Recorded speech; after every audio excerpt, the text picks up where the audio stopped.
Hi, folks. Hi, folks. You're Tacitus today, your pushback channel, and thank you for joining this audio live stream. Please listen to this presentation as you would a radio broadcast. In this essay, I'd like to talk about the issue of voter or electoral integrity, voter ID, and all the issues around how to ensure free, fair, with 100% probity and integrity elections, whether it be federal elections for offices such as president, or local elections, or elections for state senators, any elections at all. They must be scrupulously considered as the highest priority for voter integrity. So let's have a look at those. Now, Elon Musk has recently been commenting on, and has commented previously on, as have others, on the voting machines, how they can be rigged and manipulated, whether they've got malicious software inserted into them, or there's a backdoor access through the internet for remote manipulation of vote counting and things like that. So then we've got the issue of postal votes and so on. So voter integrity is a huge issue, and I just want to sort of go through the last three presidential elections. So that's 2016, Trump and Hilary, 2020, Trump and Biden, and of course the most recent U.S. presidential election, Trump and Kamala. Now, Hilary was a very unpopular candidate, and although she was supported heavily in the media, and Trump was roundly trashed in the media, and the Democrat ground game was more experienced than the Trump ground game. The Republicans were quite lukewarm about Trump, so there was that. But nonetheless, he was a popular candidate, and he campaigned very actively, exhaustively. He went around and campaigned all over the place. Hilary, by contrast, campaigned much less and relied on soft globalist media, TV interviews to get across, but she didn't come across well. No matter, wherever I saw her being interviewed and how she came across, she just didn't seem to get any traction. I didn't the idea of her at all, and believed that whatever she did was just some choreographed bit of sort of propaganda. Now, her association with Bill and the Democrat machine and all that sort of stuff, I didn't think that she really had the credentials to be president, and so didn't get any traction or resonance with me. She was roundly disliked, even in the areas of the media that attacked Trump. They weren't really that keen on Hilary either. So nonetheless, now Trump won that only because he did well in some of the swing states, whereas Hilary got a higher vote total overall. Now, just on the, I've done a lot of work looking at voting trends and tracking and totals of winning and losing candidates in presidential elections, and doing quite a bit of number crunching there. And my reckoning is between 3 and 5 million votes were invented for Hilary, whether through postal votes or corrupt use of machines or whatever means. It doesn't really matter, phantom votes, dead people voting. That between 3 and 5 million votes were delivered, additional, corrupt votes were delivered for Hilary in that election. I think Trump got probably won by between 1 and 2 million votes in the vote totals, and of course did better in the swing states. But Hilary kept on and on and on and on going, as did those that were opposed to Trump, which was the entire globalist establishment. Well, Hilary really won because she got more votes, that type of thing. when I believe those votes, I think Trump got 63, Hilary would have got 61, 62 million. I think would have gone somewhere around like that. But I don't believe Hilary got the majority of votes. I think that majority was created falsely through corrupt votes. Now, the globalists were already in charge of the machinery at that point, but they just didn't think Trump could win. So they organised these extra votes, thinking that Hilary would win anyway, and this would just be a bit of icing on the cake to make her look like the big tough winner, and I won the majority and I won the electoral college. And this is how the globalists invent legitimacy, by rigging the vote. That's how they do it. They rig court cases, they rig the vote. That's how the globalists do it. They rig the media messaging. All of that is how they artificially manufacture supposed legitimacy. Now, on the 2020 election, we've got a candidate in Biden who can barely string a sentence together. He's already incoherent at this point. How they managed to get him through that presidential debate? I know that the moderators were running cover for him and interrupting Trump and doing everything they could to support Biden, and that did make a big difference, by the way. But they must have injected him with something or forced him to rest for long. So, I don't know how they got him to get through that, but I thought he'd fall over at that debate in the same way that he did in 2024, but he managed to hang it together just long enough to get through it. But where you saw him under any other circumstances, particularly anything that wasn't lengthily rehearsed, then he came across as stuttering and incoherent, and he lost his train of thought. He was all over the place. So you couldn't have got a less impressive candidate, and he didn't campaign for obvious reasons. He wouldn't have made it through the speeches. They had a few of these artificial parking lot type sort of speeches he made, on the teleprompter, heavily rehearsed and tightly scripted and all this sort of stuff. And he managed to get through. But even those he struggled to get through. And the globalist media just edited out the bits where he sounded like a stuttering moron. And most people that I spoke to at the time had no idea that Biden had these problems. His image was heavily curated by the globalist media.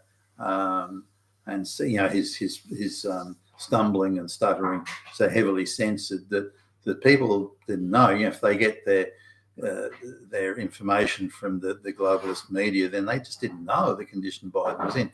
But that was hidden from them. Anyone could look at it online. There was plenty of it there. But for those that weren't wanting to go and look or unable or didn't have the time, whatever, then they wouldn't have seen that.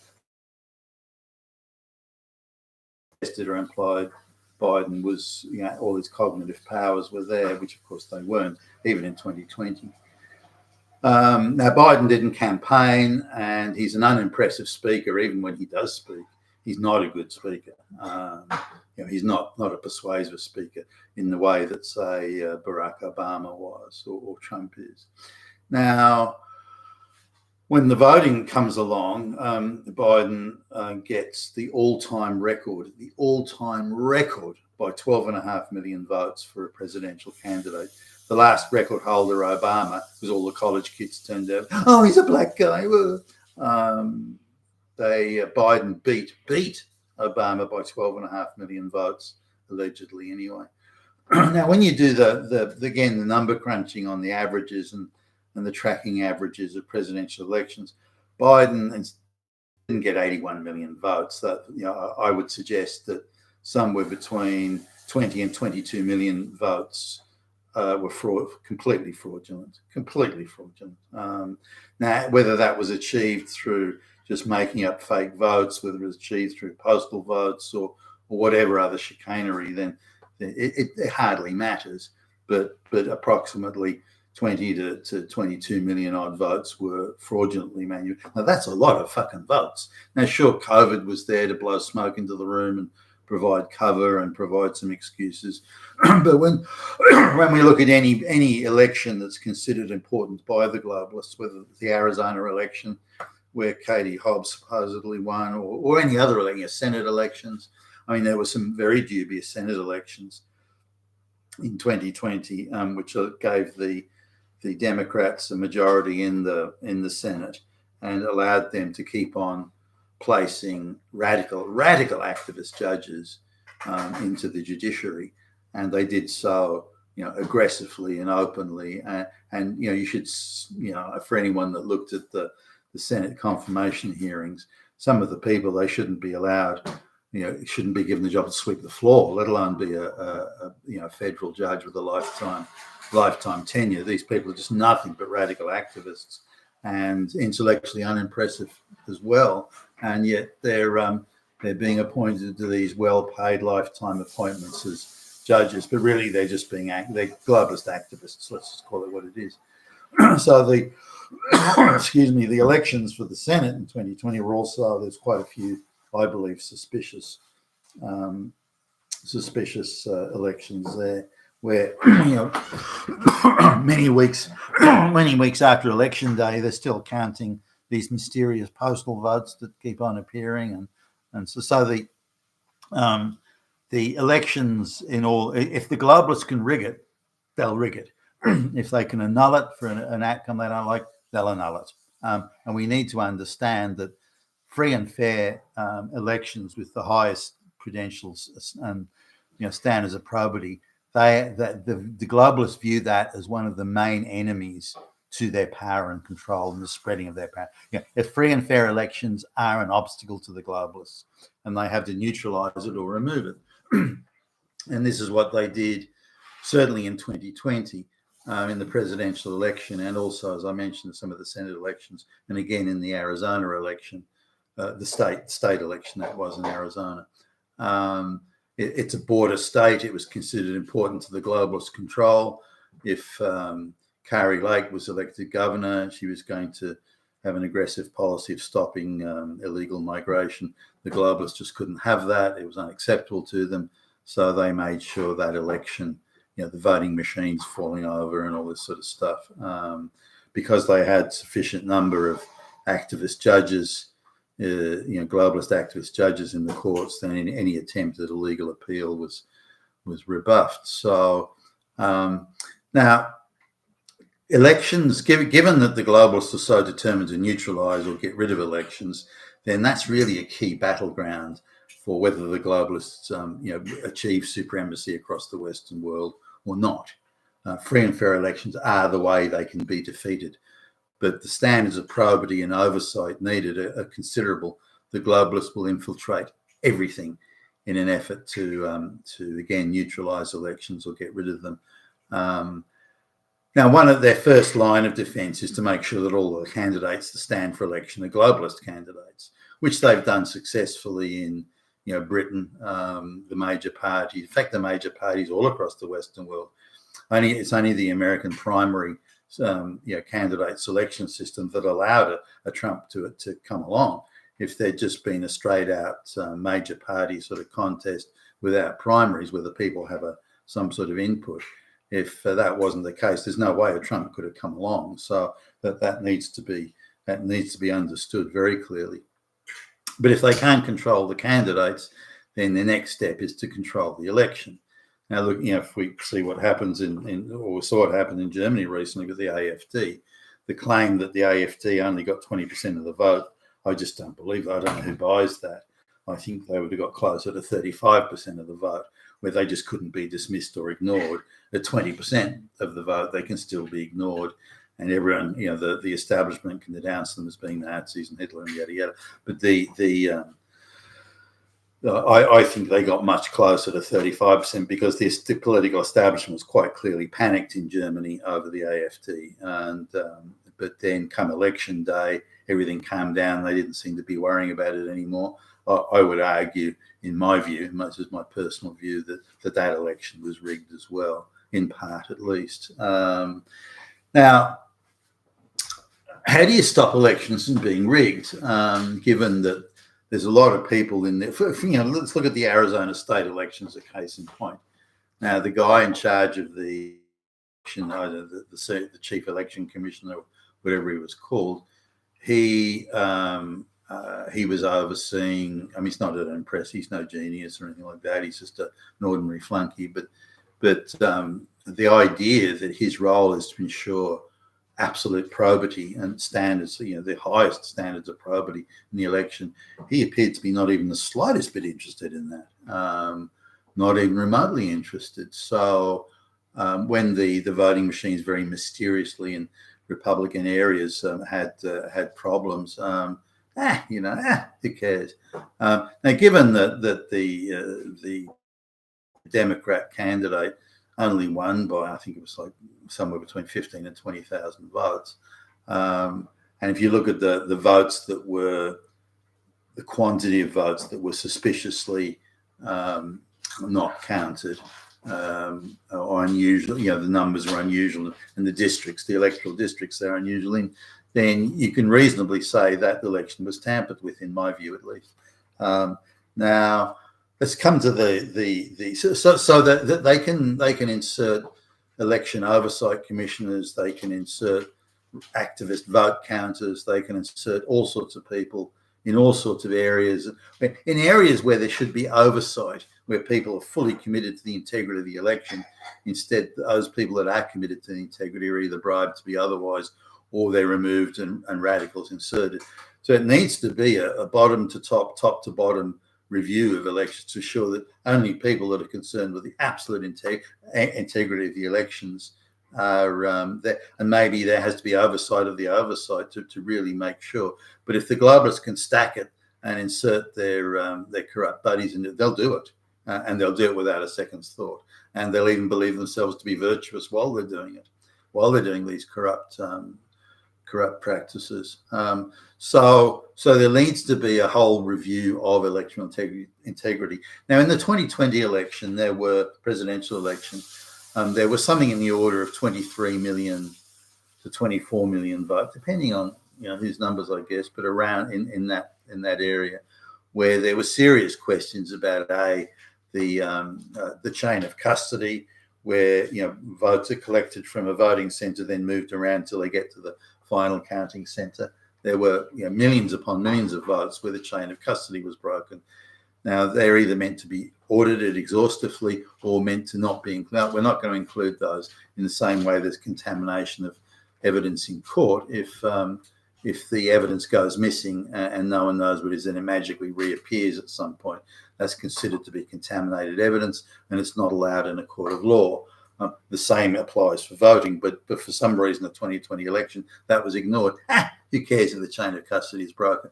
Now, it just so happens that in all these questionable votes, where the voting integrity was a real issue, they were overwhelmingly for Biden, those votes. So if they weren't included, then Trump would have won the 2020 election handsomely. But Biden got the all-time record for votes, which was a joke. The guy didn't campaign and could barely put a sentence together, and he wins the all-time record in presidential election. That's clearly absolute and utter nonsense.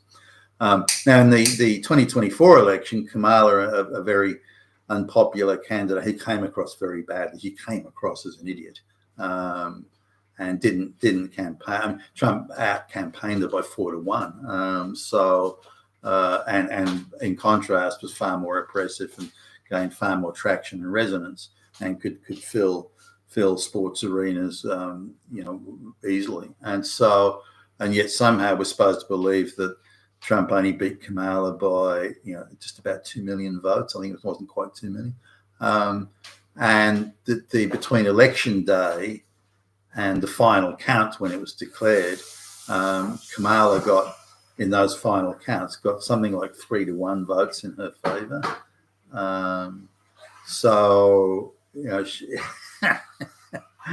Clearly that's corrupt.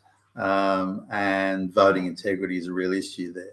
Now, Trump won overall and so on, but my sort of figuring is Kamala didn't come within 2 million votes of Trump. She was at least 10 million votes behind, would be my reckoning, based on the numbers and the averages and tracking historical averages.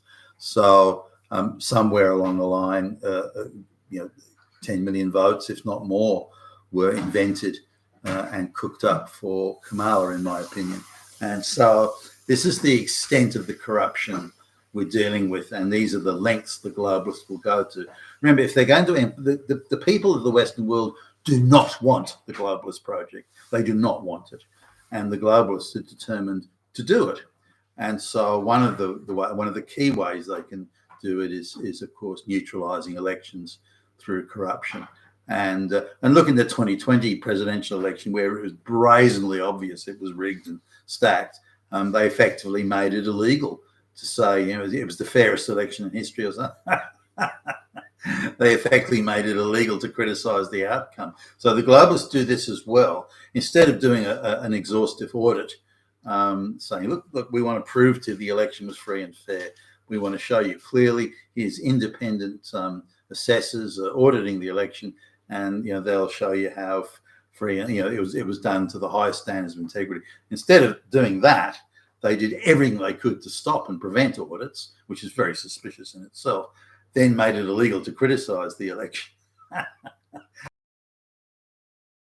The lack of integrity in that 2020 presidential election.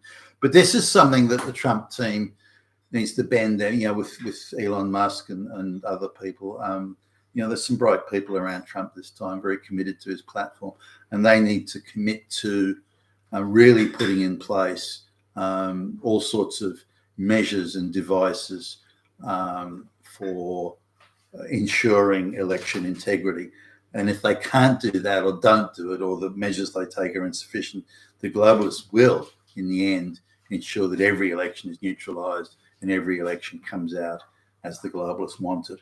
So here's a golden opportunity, a time window that's not huge to do. Now, if they can't get strict voter ID laws passed or things like that, look at other ways of doing it. But do it, because if you don't do it, the globalists will subvert every election they touch. You've been with Tacitus today, your Pushback channel. Thank you for listening.